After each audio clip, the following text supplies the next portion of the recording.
13,741 नए मामलों की पुष्टि। और केंद्र सरकार ने खेती में यूरिया के इस्तेमाल को बंद करने की खबरों का खंडन किया। अब समाचार विस्तार से। प्रदेश के बाढ़ प्रभावित क्षेत्रों में स्थिति गंभीर बनी हुई है। आपदा प्रबंधन विभाग के अनुसार 16 जिलों के 127 प्रखंडों की 1,271 पंचायतें बाढ़ से प्रभावित हैं। लगभग 78 लाख की आबादी बाढ़ की चपेट में है। प्रभावित क्षेत्रों से 5,47,000 से अधिक लोगों को अब तक सुरक्षित स्थानों पर पहुंचाया जा चुका है। एनडीआरएफ और एसडीआरएफ की 33 कंपनियां लगातार राहत और बचाव कार्य में जुटी हुई हैं। बाढ़ग्रस्त इलाकों में 7 राहत शिविर और 1,121 सामुदायिक रसोई घरों का संचालन किया जा रहा है। इधर बाढ़ से जुड़ी अलग-अलग घटनाओं में अब तक 312 लोगों की मौत हो चुकी है। 489 पशुओं की भी जान गई है। इस बीच उत्तरी बिहार में देर रात से बारिश हो रही है, जिससे बाढ़ की स्थिति और बिगड़ने की आशंका जताई जा रही है। दरभंगा जिले में बाढ़ की स्थिति सबसे खराब है, जहां 20 लाख से अधिक लोग प्रभावित हुए हैं। और ब्यौरा हमारे संवाददाता से। दरभंगा जिले के 18 में से 15 प्रखंड बाढ़ की चपेट में है। बागमती और करेह नदी के जलस्तर में हालांकि कमी आई है, लेकिन स्थिति में अब भी बहुत सुधार नहीं हुआ है। ग्रामीण क्षेत्रों के साथ साथ शहरी इलाके भी जलमग्न हैं। बाढ़ प्रभावित लोग राहत सामग्रियों की मांग को लेकर जगह जगह प्रदर्शन कर रहे हैं। इधर सरकार ने लगभग 3,44,000 से अधिक परिवारों को 6,000 रुपए की सहायता राशि उपलब्ध करा दी है। आकाशवाणी समाचार के लिए दरभंगा से मैं मणिकांत झा। इधर दरभंगा से गुजरने वाली राष्ट्रीय उच्च पथ संख्या 27 पर एक पुल बाढ़ के कारण क्षतिग्रस्त हो गया है, जिस कारण यातायात प्रभावित हुआ है।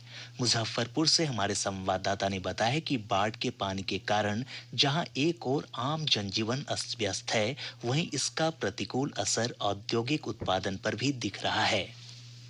बेला औद्योगिक क्षेत्र में जल जमाव के कारण उत्पादन पर असर पड़ा है। औद्योगिक क्षेत्र के फेज 1 में 25% उद्योग बंद हैं। पिछले 20 दिनों से औद्योगिक क्षेत्र में जल जमाव की स्थिति बनी हुई है। इधर बाढ़ के पानी से सड़कों के क्षतिग्रस्त होने से लोगों को आवागमन में भारी परेशानियां हो रही है। साहेबगंज के माधोपुर हजारी पंचायत में 6 संपर्क पथ, बंगरा में 7, रूप छपरा, हुसेपुर और हुसेपुर रत्ती में 3 ग्रामीण सड़क क्षतिग्रस्त हो गए हैं। लोदिया खेमकरना बुद्ध मार्ग 4 जगह टूट गया है। आकाशवाणी समाचार के लिए मुजफ्फरपुर से कौशल किशोर कौशिक।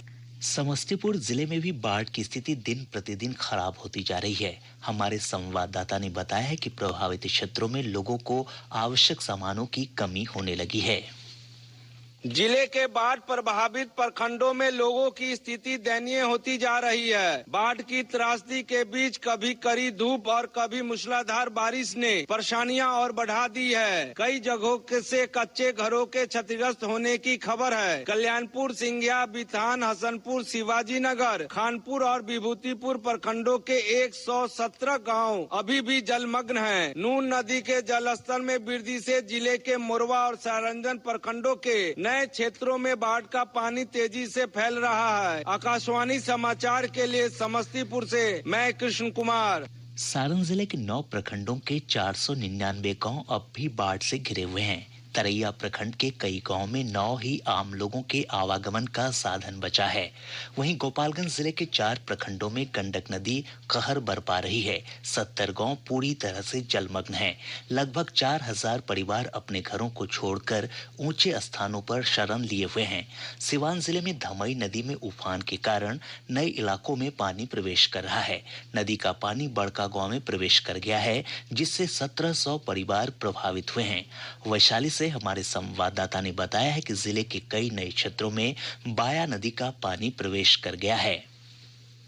बाया नदी के पानी से भगवानपुर प्रखंड के बफापुर बांथू, हरिवंशपुर बांथू और मांगनपुर पंचायत के दर्जनों गांव प्रभावित हुए हैं। सड़कों के क्षतिग्रस्त हो जाने से लोगों को आवागमन में भारी परेशानी हो रही है। वहीं बेलसर प्रखंड के साइन, करनैजी, बेलसर और मनोरा पंचायत के कई गाँव भी बाढ़ की चपेट में आ चुके हैं। हाजीपुर अनुमंडल पदाधिकारी संजीव शेखर प्रियदर्शी ने बताया कि बाढ़ प्रभावितों के लिए नाव की व्यवस्था की जा रही है और जल्द ही मेडिकल कैंप के साथ साथ पशु चारे की भी व्यवस्था की जाएगी। आकाशवाणी समाचार के लिए हाजीपुर से मनोज कुमार सिंह। सुपौल जिले में कोसी नदी के जलस्तर में उतार चढ़ाव से पूर्वी तटबंध पर दबाव बना हुआ है। सहरसा और मधेपुरा में भी स्थिति सामान्य नहीं हुई है। सीतामढ़ी और किशनगंज जिले में बाढ़ की स्थिति धीरे धीरे सुधर रही है। प्रदेश की अधिकांश नदियों के जलस्तर में गिरावट आ रही है, लेकिन नदियां विभिन्न स्थानों पर अब भी खतरे के निशान से ऊपर है। गंडक नदी का जलस्तर डुमरिया घाट पर बढ़ रहा है और अभी यह लाल निशान से लगभग 1 मीटर ऊपर है। वहीं बूढ़ी गंडक नदी का जलस्तर समस्तीपुर, मुजफ्फरपुर, खगड़िया और पश्चिम चंपारण में तेजी से घटा है। नदी का जलस्तर ललबगिया और अहिरवलिया में अब भी लाल निशान से लगभग 2 मीटर ऊपर है। वहीं बागमती नदी, कमला बलान और अधवारा समूह की नदियों का जलस्तर स्थिर बना हुआ है। महानंदा नदी के जलस्तर में बढ़ोतरी हो रही है। हालांकि नदी का जलस्तर तैयबपुर, ढेंगरा घाट और झावा में लाल निशान से नीचे है। कोसी नदी का जलस्तर खगड़िया के बलतारा में खतरे के निशान से लगभग 3 मीटर ऊपर चला गया है। वहीं परमान नदी का जलस्तर अररिया में लाल निशान से लगभग 23 सेंटीमीटर ऊपर बना हुआ है। मॉनसून की सक्रियता के कारण प्रदेश के अधिकतर हिस्सों में पिछले 24 घंटों के दौरान अच्छी बारिश हुई है। मौसम विभाग के अनुसार सबसे अधिक 16 सेंटीमीटर बारिश गौनाहा में दर्ज की गई। वहीं रामनगर, चटिया और चनपटिया में 15-15 सेंटीमीटर बारिश हुई है। इधर विभाग ने अगले 24 घंटों के दौरान राज्य के अधिकांश हिस्सों में हल्की से मध्यम बारिश की संभावना जताई है। मौसम विज्ञान केंद्र पटना के वैज्ञानिक अमित कुमार ने बताया कि इस दौरान 1-2 जगहों पर भारी बारिश की आशंका है।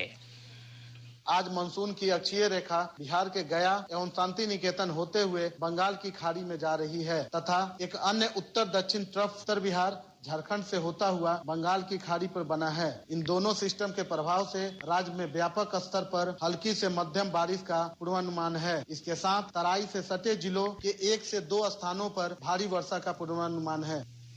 इस अवधि में वज्रपात की भी चेतावनी जारी की गई है। शेष समाचार एक अंतराल के बाद। 3,741 नए मामलों की पुष्टि।